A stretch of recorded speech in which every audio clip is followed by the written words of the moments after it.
I'm joined by one of the stars of Saturday night's UFC 188 co-main event, Gilbert Melendez. Gilbert, thanks for joining me. Thank you for having me. So Saturday night's co-main event is you versus Eddie Alvarez.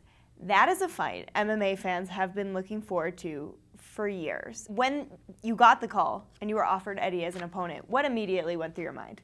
I did one of these, and I was like, all right, let's get this done and over with. We've been calling each other out for years, and now it's time. And when you look at him as an opponent and you're preparing to step into the octagon with him, what really comes to mind in terms of his strengths?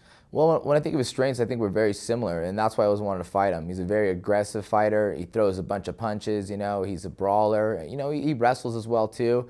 Just an aggressive fighter, you know, and I think that's what I am. And we're both willing to take the center of the octagon and you know, take two to give one. And I think that's the reason why I always want to fight him. You're fighting here in Mexico City. And the last time we had a card here, the crowd was insane. Are you expecting that kind of insanity for your fight? Oh, absolutely. Leslie Smith was on the first card. She's one of my teammates, and you know, she ended up losing, but the fact that she was a warrior giving her heart out there, like the fans really embraced it, and I think she kind of stole the show that night, and that's why I'm excited to fight in front of these fans. And also my blood's from Mexico. My dad's from TJ, Tijuana out here, so I'm excited to represent for him and myself. Being that there's a new champion in your division, where does a win over Eddie put you? You know, I think the win keeps me relevant and in the talks for a title shot, you know, but am I looking for that right now? You know, I had 2 shots, and, you know, right now I just got to focus on winning. I messed up, you know, and I lost my chance to talk about the title right now, so I just really want to deliver on this fight, and then we can start talking after.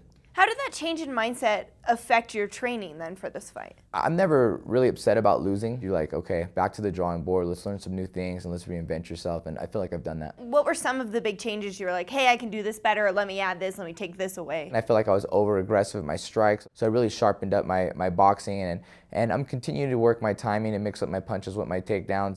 You still have to kind of look at the state of the lightweight division. What are you seeing in terms of 155? Man, when I look at 155s, it's up for grabs. And to be honest, to say I do get a title shot, I doubt Dos Anjos will be the champ again. And that's not insulting him. That's just how crazy the weight class is, you know?